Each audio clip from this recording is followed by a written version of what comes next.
Returning to our top story and the status of the government's top infrastructure project, the National Broadband Network. Mike Quigley is the Chief Executive Officer of NBN Co, and I asked him first about the regulator's demand for more access points on the network to increase competition. Mike Quigley, welcome to Late Line Business. Thank you.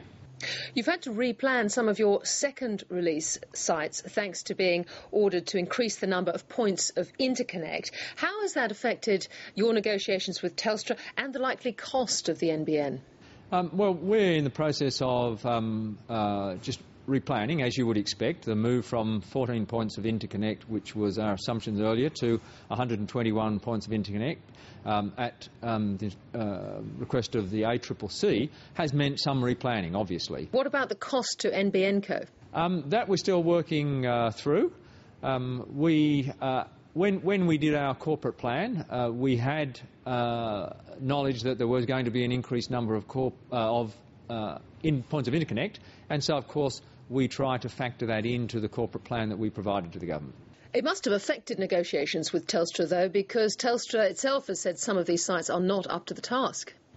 Yes, it clearly it means that with an increased number of points of interconnect, we have an increased dependency on having infrastructure available that we can use for those points of interconnect. And our first choice, of course, assuming we do the deal with Telstra, is to use existing Telstra exchanges for those points of interconnect. You've said today that this is one of the things affecting the timing of a deal with Telstra. You've also got ACCC approval required on access pricing. A Telstra shareholder vote on the 1st of July is surely out of the question now, isn't it? That's really a question, I think, for Telstra to comment on.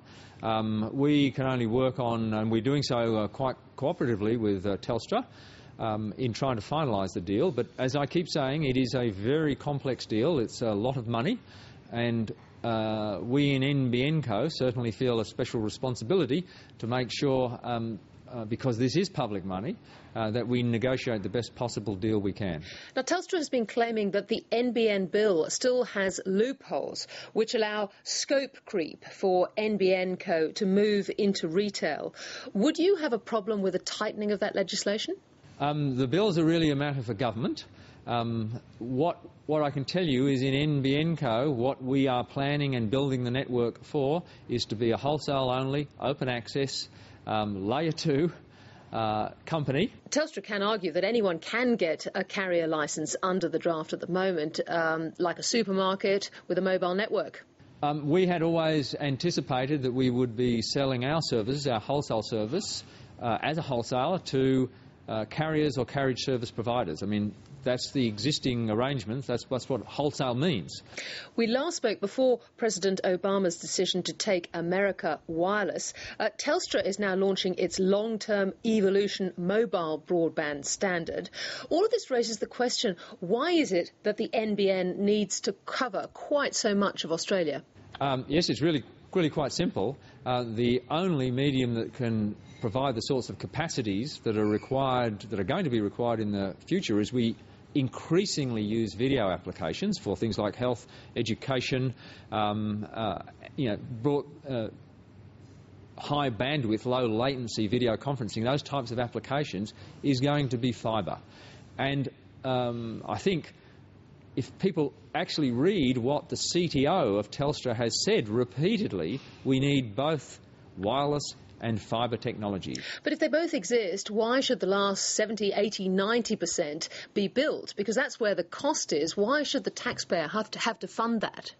Because it provides a service which is very difficult to match with any other technology. Now, would we like to be able to fibre not just 93% but 100%? Of course, if that was an option, we'd like to do it.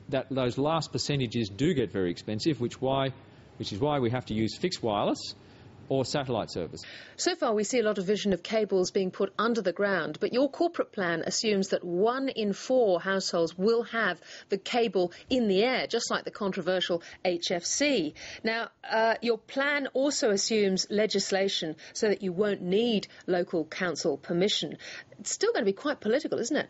We anticipate that we'll have continuing discussions, as we are having, with local councils and obviously state governments as well. which we are engaged in and doing. It is absolutely the case. We expect to use both aerial and underground. The dimensions of the cable for fibre and for the hybrid fibre coax that people remember are somewhat different. We also don't have, with fibre, the amplifiers that sit up there, between on the cables. So it is really not exactly the same.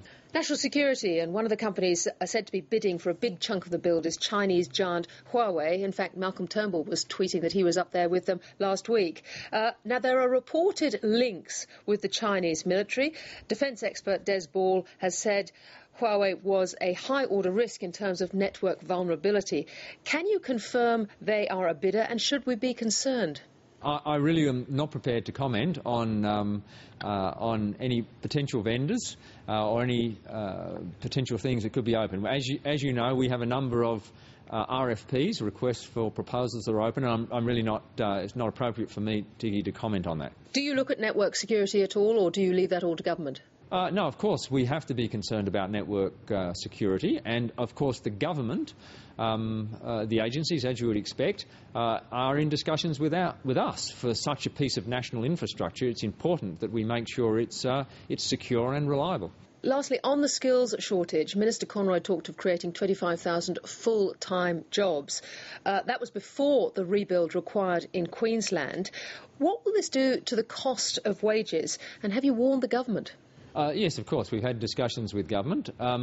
This is not just a question of skills, because we believe, and we have had discussions with training agencies, that we can have the appropriate amount of training. It's really just a question of making sure there are enough people to do the work. There will, of course, in any market where there's a shortage, it will have impacts on costs. But I have said quite publicly that NBN Co will not just build at any cost. We are looking at those issues, and we are going to be managing the costs very carefully. Mike Quigley, it's very good to get an update on the NBN. Thank you for joining the program. Thank you.